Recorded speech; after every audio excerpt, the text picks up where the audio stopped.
Ketogenic diets switch the body to fat metabolism, so they constitute a step in that direction. If you flip your body to fat metabolism and your symptoms decline, then you know that the metabolic illness that you're suffering from has some association with glucose metabolism. Now, Michaela, I believe, or perhaps, yeah, it was Michaela, mentioned the fact that for a century, childhood epilepsy has been treated with a ketogenic diet because your brain won't go into convulsions if you're not feeding it sugar.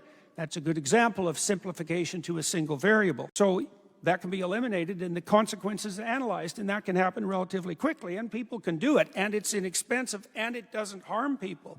So those are all very good things from a research perspective. The consequence of a ketogenic intake, switch to ketogenic intake, can be analyzed as well. You can monitor weight, blood sugar, and assorted symptoms of inflammation, including those associated with psychological disorder.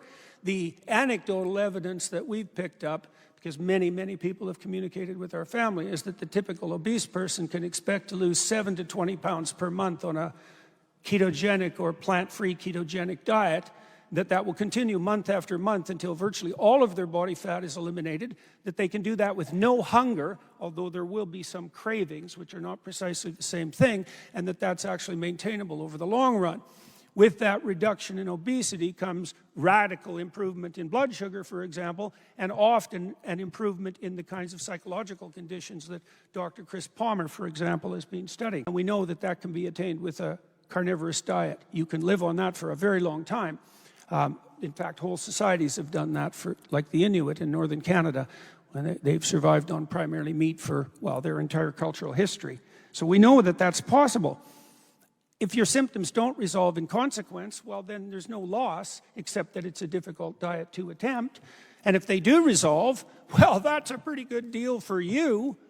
And then it's inexpensive, and there's going to be all sorts of corollary benefits. And then with any luck, if your symptoms do resolve and you find the diet too restrictive, you can start by introducing one food category at a time, and carefully.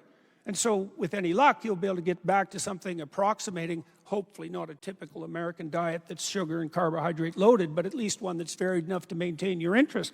None of this seems impossible. And the more I've thought about this as a scientist, and I came to these conclusions with great hesitancy, by the way, because I know it's quite a radical solution. But as I was thinking it through as a scientist, it just became more and more obvious.